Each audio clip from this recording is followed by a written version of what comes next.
ഹരേ കൃഷ്ണ. നമ്മൾ നിലവിലിപ്പോൾ പുതുവർഷ ഫലത്തിലേക്കാണ് വരുന്നത്. ജ്യോതിഷ കൈരളിയിലേക്ക് സുസ്വാഗതം. ആദ്യം തന്നെ നന്ദി പറയുന്നു. കാരണം നമ്മൾ സബ്സ്ക്രിപ്ഷൻ ലൈക്കും തന്ന് ജ്യോതിഷ കൈരളി നമ്മൾ ഒരു കുടുംബമായി പ്രോത്സാഹിപ്പിച്ച് മുന്നോട്ട് പോകുന്നതുകൊണ്ട് എല്ലാവർക്കും നന്ദി. എൻ്റെ പ്രാർത്ഥനകളിൽ എല്ലാവരും ഉണ്ട്. നമ്മൾ പുതുവർഷ ഫലത്തിലേക്ക് വരുമ്പോൾ 2026 ഓഗസ്റ്റ് മാസം 17-ാം തീയതി ആകുമ്പം നമ്മൾ ചിങ്ങമാസം ആരംഭിക്കുകയാണ്. തീർച്ചയായിട്ടും പുതുവർഷം എന്ന് പറയുമ്പോൾ, ചിങ്ങമാസം എന്ന് പറയുമ്പോൾ മലയാളികളെ സംബന്ധിച്ച് ലോകത്തിൻ്റെ ഏത് ഭാഗത്തിരുന്നാലും നമുക്കൊരു പ്രതീക്ഷയും ഒരു സന്തോഷവും ഐശ്വര്യവും വരുന്ന നമ്മുടെ ഒരു കാലമാണ്. തീർച്ചയായിട്ടും അത് എല്ലാവർക്കും ഓണാശംസകളോടെ ഞാൻ ആരംഭിക്കുന്നു. നമ്മൾ പറഞ്ഞു, ഇത് മൂലം പൂരാടം നക്ഷത്രക്കാരെയും ഉത്രാടത്തിൻ്റെ 1-ാം പാദമേ പറഞ്ഞോളൂ. പക്ഷേ ഉത്രാടത്തിൻ്റെ 3/4 പങ്കും വരുന്നത് ധനു കഴിഞ്ഞ് വരുന്ന മകരക്കൂറിലാണ്. ഒപ്പം തിരുവോണം, അവിട്ടത്തിൻ്റെ ആദ്യത്തെ 1-2 പാദം വരുന്ന മകരക്കൂറുകാർക്ക് സമയം നല്ലതാണ്. എന്തുകൊണ്ടെന്ന് വെച്ച് കഴിഞ്ഞാൽ, അവർക്ക് കഴിഞ്ഞ കാലത്ത് അഷ്ടമത്തിൽ നിന്ന 6-ൽ നിന്ന വ്യാഴ ഇപ്പോൾ അവർക്ക് 7-ൽ നിവൃത്തി സ്ഥാനത്ത് ഉച്ചനായിട്ട് ബലവാനായിട്ട് സർവ്വ രീതിയിലും അനുഗ്രഹിച്ച് നിൽക്കുകയാണ്. വിവാഹം നടക്കും, ഇഷ്ടപ്പെട്ട ബന്ധങ്ങൾ നടക്കും, ധാരാളം സൗഹൃദങ്ങളിലൂടെ ഗുണം വരും, ജോലിയിൽ മാറ്റം വരും, ടോട്ടലി എല്ലാ രീതിയിലും മാറ്റം വരുന്നൊരു സമയമാണ്. ഇത് നിങ്ങൾ പ്രയോജനപ്പെടുത്തണം. കാരണം എന്ന് വെച്ച് കഴിഞ്ഞാൽ, ഇപ്പം നിങ്ങൾക്ക് വന്നിരിക്കുന്ന ഈ സമയം അല്ലെങ്കിൽ ഗുണകരമായ മാറ്റം, ഇത് നിങ്ങൾക്ക് ഈ വരുന്ന നവംബർ വരെ നിലനിൽക്കുള്ളൂ. നവംബർ കഴിയുമ്പോൾ വ്യാഴം ഒന്നുകൂടെ മുന്നോട്ട് മാറുമെന്ന് പറഞ്ഞു കഴിഞ്ഞാൽ അഷ്ടമത്തിലേക്കാണ് പോകുന്നത്. അപ്പം നവംബർ തൊട്ട് പിന്നെ അങ്ങോട്ട് ഒരു 5 മാസം അത്ര നല്ലതല്ല. വീണ്ടും വ്യാഴം വക്രസ്ഥിതിയിലേക്ക് വരുമ്പോൾ നമുക്ക് വീണ്ടും സമയം നല്ലതായിരിക്കും. പക്ഷേ അടുത്ത വർഷം 2027 ഒരു ജൂലൈ കഴിയുമ്പോൾ വ്യാഴമാറ്റമുണ്ട്. ആ വ്യാഴമാറ്റം പിന്നെ ഒരു വർഷം നല്ലതുമല്ല. അപ്പം നമുക്ക് എപ്പോഴും എല്ലാവരും പറയാറുണ്ട്, സമ്പത്ത് കാലത്ത് തൈ 10 വെച്ചാൽ ആപത്ത് കാലത്ത് കാപത്തിറക്കാം. അപ്പോൾ ഇപ്പോൾ നമ്മുടെ നല്ല കാലങ്ങൾ ഉപയോഗപ്പെടുത്തുകയും അന്ന് നമ്മൾ വേണ്ടതുപോലെ കാര്യങ്ങൾ ഉപയോഗപ്പെടുത്തി ഗുണകരമാക്കി എടുത്താൽ ലൈഫിൽ പിന്നീടുള്ള കാലത്ത് കഷ്ടത വരത്തില്ല. ധനം അമിതമായിട്ട് നമ്മൾ ചിലവഴിച്ച് നഷ്ടം വരുത്തരുത്. ധനത്തിന് വളരെയധികം മൂല്യമുള്ളൊരു കാലത്തിലേക്കാണ് നമ്മൾ പോകാൻ പോകുന്നത്. അതുപോലെ തന്നെ നമ്മുടെ ജീവിതത്തിൽ എന്ത് മാറ്റങ്ങൾ വരുന്നതും കൃത്യമായിട്ടും നമ്മുടെ ജാതകാൽ കൂടി സമയം നോക്കി മാത്രമേ തീരുമാനങ്ങൾ എടുക്കാവൂ. കാരണം തീരുമാന വൈകല്യം വരുന്നൊരു സമയമാണ്. തീർച്ചയായിട്ടും ശനിദോഷം ഇല്ലാത്തതുകൊണ്ട് വലിയ ദോഷങ്ങൾ വരില്ല. എങ്കിലും സമയം അത്ര അതായത് ധനപരമായിട്ടും ജീവിതത്തിൽ ഇപ്പം നിലവിൽ സമയം നല്ലതാണ്. പക്ഷേ നവംബർ മുതൽ അങ്ങോട്ട് സമയം ശ്രദ്ധിക്കേണ്ടതുണ്ട്. അപ്പോൾ നവംബറിന് ശേഷം എന്ത് കാര്യത്തിന് തീരുമാനം എടുക്കുമ്പോഴും ശ്രദ്ധ പുലർത്തണം. ഇനി അവിട്ടത്തിൻ്റെ അവസാന 2 പാദക്കാർ, അതായത് 3-4 പാദക്കാർ, ചതയം പൂരിട്ടാതി 3/4 വരുന്ന അവിട്ടം ചതയം പൂരിട്ടാതിക്കാരെ സംബന്ധിച്ച് കുംഭക്കൂറിലാണ് ഉള്ളവർക്ക് 6-ലാണെങ്കിലും വ്യാഴ ഉച്ചനായതുകൊണ്ട് നിങ്ങൾക്ക് പുതിയ ഒരുപാട് അവസരങ്ങൾ വരും. അത് നേർവഴിക്കുള്ളത് മാത്രം ആവണമെന്നില്ല. നമ്മൾ പറയില്ലേ, ഈ അവിഹിതമോ അല്ലെങ്കിൽ അനിഷ്ടമായ മാർഗങ്ങളിലൂടെ ധനവും ഐശ്വര്യവും ഭാഗ്യമൊക്കെ വരാൻ സാധ്യതയുണ്ട്. പ്രത്യേകിച്ചും രാഷ്ട്രീയം, അതുപോലെ വലിയ വലിയ ബിസിനസ്, അതുപോലെ തന്നെ ഉദ്യോഗത്തിൽ ഉന്നതിയിലൊക്കെ ഇരിക്കുന്നവർക്ക് അത്തരത്തിൽ ധനസമ്പാദനത്തിനൊക്കെ ഉള്ള വഴികൾ തെളിഞ്ഞു വരും. അത് വളരെ ശ്രദ്ധിക്കണം. എന്താണെന്ന് വെച്ച് കഴിഞ്ഞാൽ, 7ര ശനി തീർന്നിട്ടില്ല, ഈ വരുന്ന ഡിസംബറിലേ കഴിയുള്ളൂ. അപ്പോൾ നമ്മൾ എന്ത് കാര്യങ്ങളിലും ഒരു ശ്രദ്ധ പുലർത്തി മുന്നോട്ട് പോകാവൂ.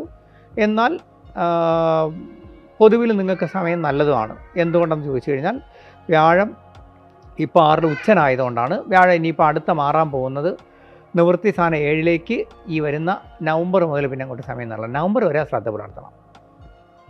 നവംബർ കഴിയുമ്പോൾ പിന്നെ ധനപരമായിട്ടും ജീവിതത്തിലും വളരെ വലിയ മാറ്റം വരും തീർച്ചയായിട്ടും. പിന്നെ ജീവിതത്തിൽ ഒരു കാര്യം ചെയ്യേണ്ടത്, നമ്മുടെ ദൈവാധീനം നമ്മൾ വർദ്ധിപ്പിച്ച് പോകുന്നൊരു കൂറുകാരാണ് ഇപ്പോൾ, പ്രത്യേകിച്ചും കുംഭക്കൂറുകാർ. അതായത് അവിട്ടം ചതയം പൂരിട്ടാതിക്കാരെ സംബന്ധിച്ച് ഇപ്പം നല്ല പ്രാർത്ഥനയും ദൈവാധീനവും, നമുക്ക് ഇന്നലകളിലുണ്ടായിരുന്ന ഒരുപാട് അനിഷ്ടങ്ങളെക്കുറിച്ചുള്ള വിഷമസന്ധികൾ മറികടന്നതുകൊണ്ട് അതിൻ്റേതായ സംയമനവും നിങ്ങൾ ജീവിതത്തിൽ പുലർത്തുന്നുണ്ട്. പക്ഷേ അത് കണ്ടിന്യൂ ചെയ്യണം. ദൈവാധീനം വർദ്ധിപ്പിച്ച് തന്നെ മുന്നോട്ട് പോകണം. നിങ്ങൾക്ക് ഒരുപാട് ഭാഗ്യങ്ങൾ വരാൻ പോവുകയാണ്. വരുമ്പോഴും ഇന്നത്തെ ഒരു വിനയവും സ്നേഹവും ഈശ്വരാധീനവും ആ പ്രപഞ്ചശക്തിയോടുള്ള ഒരു എന്താ പറയുക നന്ദിയോടുകൂടി മാത്രം മുന്നോട്ട് പോവുക. എല്ലാ കാര്യങ്ങളും നമ്മൾ നന്ദി പറഞ്ഞ് തന്നെ മുന്നോട്ട് പോവുക. ജീവിതം വിജയിക്കും. കാരണം ഇനി അങ്ങോട്ട് നിങ്ങൾക്ക് സമയം നല്ലതാണ്. പുതുവർഷത്തെ പറ്റി പ്രത്യേകിച്ച് പറയാനില്ല. ഈ നവംബർ മുതൽ പിന്നെ അങ്ങോട്ട് 1.5 വർഷം നിങ്ങൾക്ക് വളരെ നല്ലതാണ്. തീർച്ചയായിട്ടും ജീവിതത്തിൽ നവംബറിന് മുമ്പ് എല്ലാം പ്ലാൻ ചെയ്യുക. നവംബർ കഴിയുമ്പം രാഷ്ട്രീയത്തിലൊക്കെ ആണെങ്കിൽ നിങ്ങൾക്ക് നല്ല സ്ഥാനമാനങ്ങൾ ഉയർച്ചയും വരും. അതുപോലെ തന്നെ നിലവിലുള്ള പ്രശ്നങ്ങളെല്ലാം മാറിക്കിട്ടും. കുടുംബ സ്വത്തുക്കൾ കൈവരും. അപ്രതീക്ഷിതമായി ധനം, പിന്നെ വാഹനം, അതുപോലെ തന്നെ ഭൂസ്വത്ത്, വീട് ഇതെല്ലാം വന്നെത്തും. ഇനി അവസാന കൂറുകാരായിട്ടുള്ള മീനക്കൂറിലേക്ക് വരുമ്പോൾ നമ്മൾ ശ്രദ്ധിക്കേണ്ടത്, മീനക്കാരെ സംബന്ധിച്ച് ഒരുപാട് കാലത്തെ കഷ്ടതകൾ നീങ്ങി ഇപ്പം വ്യാഴം 5 നിങ്ങളെ അതായത് ദൈവാധീന സ്ഥാനത്ത് വന്നുകൊണ്ട് സഹായിക്കുകയും ധനവും ഐശ്വര്യവും ഒക്കെ വന്നു തുടങ്ങി നിങ്ങളെ കഷ്ടതകൾ നീങ്ങി തുടങ്ങിയ സമയമാണ്. പക്ഷേ ഒരു കാര്യത്തിൽ നിങ്ങൾ ശ്രദ്ധിക്കണം. നിങ്ങൾ പഴയ കാലത്തിൽ നിന്നുള്ള ഏതെങ്കിലും പിന്നെ കേസോ വഴക്കോ തർക്കങ്ങളൊക്കെ ഉണ്ടെങ്കിൽ വളരെ അതായത് ദൈവാധീനത്തോടെ അത് സെറ്റിൽ ചെയ്ത് അങ്ങ് ഒഴിവാക്കണം. കാരണം കേസ് വഴക്ക് അല്ലെങ്കിൽ എന്തെങ്കിലും കടുംപിടുത്തമൊക്കെ ഉണ്ടായിരുന്നെങ്കിൽ അത് ഒഴിവാക്കണം. കാരണം അത്തരത്തിലുള്ള കാര്യങ്ങൾ നിങ്ങൾക്ക് വളരെ കഠിനമായ പരീക്ഷണം വരാവുന്നൊരു സമയമാണ്. അതായത് ഈ വരുന്ന നവംബറൂടെ കഴിഞ്ഞാൽ നിങ്ങൾ എന്തെങ്കിലും കേസുകളോ വഴക്കുകളോ ഫേസ് ചെയ്തുകൊണ്ടിരുന്നെങ്കിൽ അതെല്ലാം നിങ്ങൾക്കെതിരെ തിരിഞ്ഞു വരാൻ സാധ്യതയുണ്ട്. എന്നാൽ ഇപ്പോൾ നിങ്ങൾക്ക് വന്നിട്ടുള്ള ജോലിയിലും മറ്റുള്ള കാര്യങ്ങളും വന്ന ഗുണം നിങ്ങൾ നിലനിർത്താൻ പറ്റും. അത് നവംബർ വരെയും നിൽക്കും. നവംബർ തൊട്ട് പിന്നെ അങ്ങോട്ട് കുറച്ച് ശ്രദ്ധ പുലർത്തേണ്ടി വരും. നവംബർ മുതൽ പിന്നെ അങ്ങോട്ടുള്ള ഏകദേശം ഒരു മെയ് വരെയും, പിന്നെ അത് കഴിഞ്ഞാൽ പിന്നെ അങ്ങോട്ട് ഓഗസ്റ്റ് കഴിഞ്ഞ് പിന്നെ അങ്ങോട്ട് ഒരു വർഷത്തേക്കും വ്യാഴം നിങ്ങളെ സപ്പോർട്ട് ചെയ്യില്ല. അപ്പോൾ അതായത് ദൈവാധീനം മറയുമെന്നർത്ഥം. ആ സമയത്ത് തീർച്ചയായിട്ടും ദൈവാധീനം വർദ്ധിപ്പിച്ചും എല്ലാ കാര്യങ്ങളും ശ്രദ്ധിച്ചും പോകണം. മീനക്കൂറുകാരായ പൂരട്ടാതിയുടെ അവസാന പാദം, അതുപോലെ തന്നെ ഉത്രട്ടാതി രേവതി നക്ഷത്രക്കാർ ഇപ്പോൾ സമയം നല്ലതാണ് ഈ നവംബർ വരെ. അത് കഴിഞ്ഞാൽ വളരെ ശ്രദ്ധ പുലർത്തിയേ പറ്റൂ എല്ലാ കാര്യങ്ങളിലും. അതായത് ജോലിയിൽ മാറ്റത്തിലായിരുന്നാലും, അതായത് നിങ്ങളുടെ ജാതകം കൂടി ഒന്ന് പരിശോധിച്ച് അതനുസരിച്ച് സമയം അനുകൂലമായാലേ നിങ്ങൾ പുതിയ തീരുമാനങ്ങൾ എടുക്കാം. അല്ലെങ്കിൽ തീരുമാന വൈകല്യം വരും. ജീവിതത്തിൽ വലിയ കഷ്ടനഷ്ടങ്ങൾ അനുഭവിക്കാനുള്ള സാധ്യതയുള്ളൂ. അതിന് നമ്മൾ എപ്പോഴും ഏത് പ്രശ്നങ്ങളെ നമ്മൾ നേരിടുന്നത് താമ്പാതി ദൈവംപാതി എന്ന് പറയുന്നത് ഈശ്വരൻ തരുന്ന അനുഗ്രഹങ്ങൾ കൊണ്ട് നമുക്ക് വരുന്ന മറ്റുള്ളവരാൽ പറഞ്ഞു കിട്ടുന്ന ഉപദേശങ്ങളും പിന്നെ ദൈവാധീനവും വർദ്ധിപ്പിച്ച് നമുക്ക് സംയമനത്തോടെയും ഒരു സെക്കൻഡോ തേർഡോ ഒപ്പീനിയൻ എടുത്ത് മാത്രമേ ഏത് കാര്യങ്ങളും തീരുമാനം എടുത്ത് മുന്നോട്ട് പോകൂ. അങ്ങനെ പോയാൽ ജീവിതം വിജയിക്കും. നവംബർ വരെ കുഴപ്പമില്ല. പുതുവർഷം നിങ്ങൾക്ക് ഗുണദോഷ സമ്മിശ്രമാണ്. ശ്രദ്ധിച്ചാൽ നന്നായിരിക്കും. ധനപരമായ കാര്യങ്ങൾ ഇപ്പോൾ കുഴപ്പമില്ല. നവംബർ കഴിയുമ്പം ധനപരമായ കാര്യങ്ങൾ ഒരുപാട് പാളിച്ചകൾ വരാം. ആരെയും സഹായിക്കാൻ പോകരുത്. വലിയ ധന ഇടപാടുകളിൽ പോയി നിൽക്കരുത്. സ്ഥാനമാനങ്ങളിൽ ചലനം വരാൻ സാധ്യതയുണ്ട്. ജോലിയിൽ വലിയ പ്രതിസന്ധികൾ വരാൻ സാധ്യതയുണ്ട്. ദൈവാധീനം വർദ്ധിപ്പിച്ചാൽ അതെല്ലാം മാറിക്കിട്ടും. അതായത് തീർച്ചയായിട്ടും ഈ നവംബർ തൊട്ട് അങ്ങോട്ട് നിങ്ങൾക്ക് പുതുവർഷം കൊള്ളാമെങ്കിൽ നവംബർ തൊട്ട് പിന്നെ അങ്ങോട്ട് ഒരു വർഷം വളരെ ശ്രദ്ധിക്കേണ്ടവരാണ്. തീർച്ചയായിട്ടും ദൈവാധീനം വർദ്ധിപ്പിക്കുമ്പോൾ എല്ലാം ഭഗവാൻ അനുഗ്രഹിച്ച് നിങ്ങൾക്ക് നല്ലത് വരട്ടെ.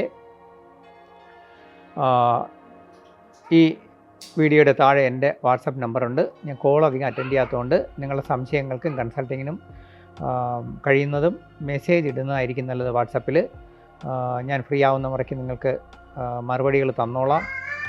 നമുക്ക് ലൈക്കും സബ്സ്ക്രിപ്ഷനും തന്ന് ഒരു കുടുംബമായി നമ്മൾ മുന്നോട്ട് പോകുന്നതുകൊണ്ട് എല്ലാവർക്കും വേണ്ടി എൻ്റെ പ്രാർത്ഥനയുണ്ട്. ഹരേ കൃഷ്ണ. പുതുവർഷം എല്ലാവർക്കും നന്നാവട്ടെ. എല്ലാവർക്കും ഓണാശംസകൾ. ഹരേ കൃഷ്ണ.